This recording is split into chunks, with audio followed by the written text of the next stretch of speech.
explain to people. If you come up here to the screen.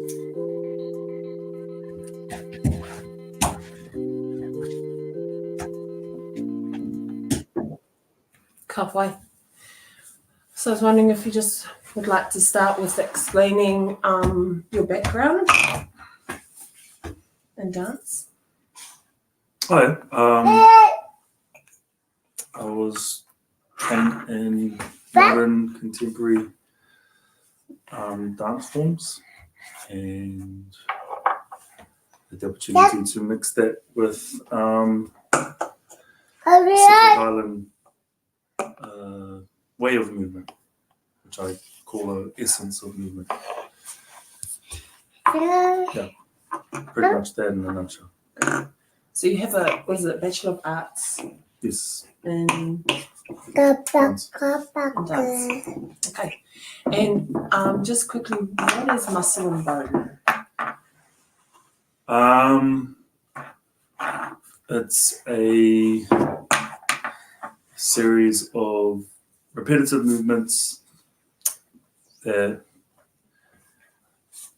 kind of what do you call it? Used by Buto practitioners to allow their bodies to become more limber, and it's kind of became popular over here in New Zealand, or in the dance world, I guess.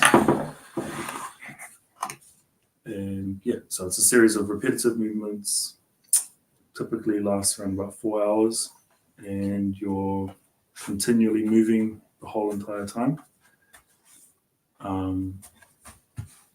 So the movement can range from things such as different types of martial art movements, balletic movements, everyday life movement. So something as simple as getting off a chair, just repetitive. And you do that at a constant pace. Yeah. Okay. And how, over the time that we're going to be doing the muscle and bone, program for gut love, what is it that they can expect? Because obviously we're not going to move for 4 hours. No. So I thought we could do something light and stack something. So basically, we'll start with the typical things that ail us as we get older. I notice when we're younger, we don't necessarily worry too much about how we do things. We just do them. And because our bodies are able to process things in such ways, we don't worry too much. Now, as we're older, it tends to be much more of a concern, because whatever we don't use atrophies that much more faster. So muscle and bone allows us to identify all the muscle groups that aren't necessarily being used or have taken a bit of a backseat to our major muscle groups. Right. So this is exposing those in a soft way. So what I'm saying by stacking is that we'll start very slow, very small, and then maybe by the end of it, work up to something more functional, or work it into functional movement. Okay. So that's what I think a lot of people forget to do, is they don't break the movement down enough in order to understand where their problem comes from. They think they just try and remediate the thing that hurts them, which is Right. So if you've got a sore hip, you try and massage the hip or do hip exercises. But you're saying instead to do other things. Perhaps it comes from the arches in your feet being flattened over time, because you're no longer, or you've increased in weight, and you haven't accommodated for that weight, you just, you're just bigger. I But know your muscles don't, you don't go to the gym to support an extra amount of weight. Yeah. You just get bigger. Yeah. So things flatten over time or stretch. True. Like I've got a smashed knee from COVID, and what's happened is because of my broken knee, I have poor alignment in my hip and my pelvis, and I've got a sore lower back, and it just sort of goes right up into my shoulder blade. And that's all from actually the original injury was my knee. So I'm saying, like, what's the? It could be deferred. It could be in other places first. So people only apply remediation to the symptomatic problem, which is I've got a sore knee. But what caused your knee to be sore over time for it to finally start to break down? It could be something over, I don't know, posture-wise. Yeah. So if we don't fix posture, we don't alleviate any sort of Okay. pain that's been built up. Awesome. Yeah. So this will be more about identifying things. So by doing these small movements, we can get a gauge on just what is working, what's not working, what's no longer being used properly. Yeah, I love that. So do you think, for people who are beginners, what I'll be doing is taking, say, whenever you're teaching, and I'll be uploading it to the portal as segments, like, say a 10-minute segment. Is it all right to say that people can follow, say, a segment and then stack? So take what you learn in one video, take what you learn in the next video, and you start adding them together, and then the third video and the fourth video. But overall, the idea is that it's like a syllabus of movement.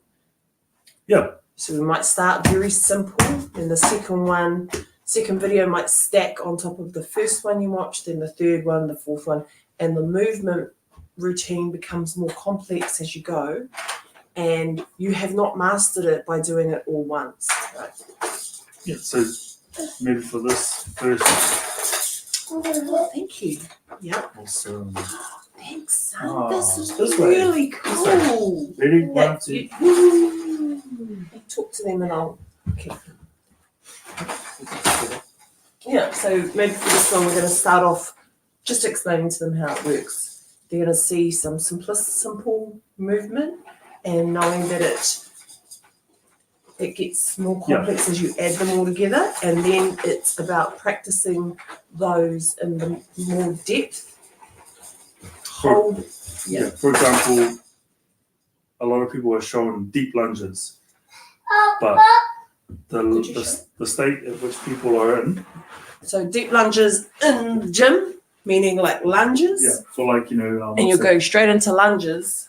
Where you're going you got a barbell or something.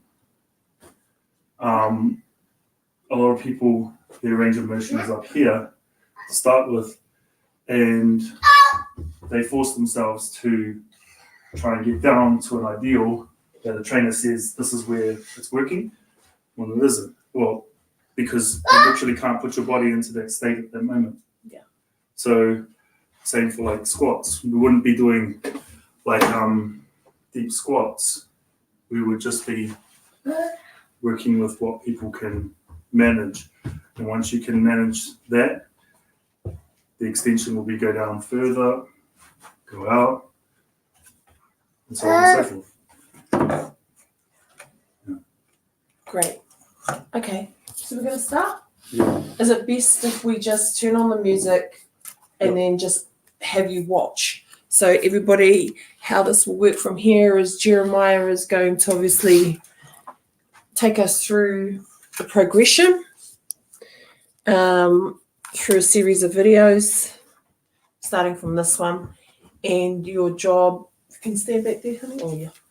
And your job is just to watch, ask questions in the comments if you need to, the comments box is where you can say, what am I meant to be doing? You know, for example, you might be seeing us go down into a squat because he and I both can. We can both move like this, but yours might be to this, like he said. And so your job is to watch, and whatever you can see, if you can't do it, or you want to know alternatives, or you want to know if what you're doing is okay, put it into the comment. But where you can, try to follow the movement, but not have any judgment on yourself. Don't be too strict as to whether I can't do it, I didn't do it properly. That's the progression. So it could be something like getting off a chair. So you could bring a chair into the. I'll get a chair.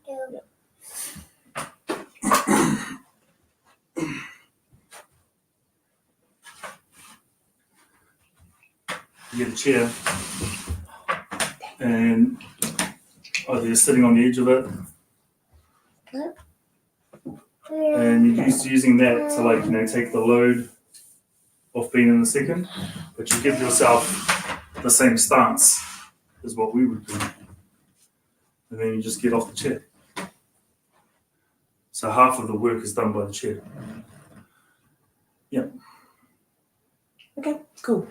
So we have 5 minutes left of battery. Let's do 5 minutes on the laptop. Okay. And we still have the camera going here, I think.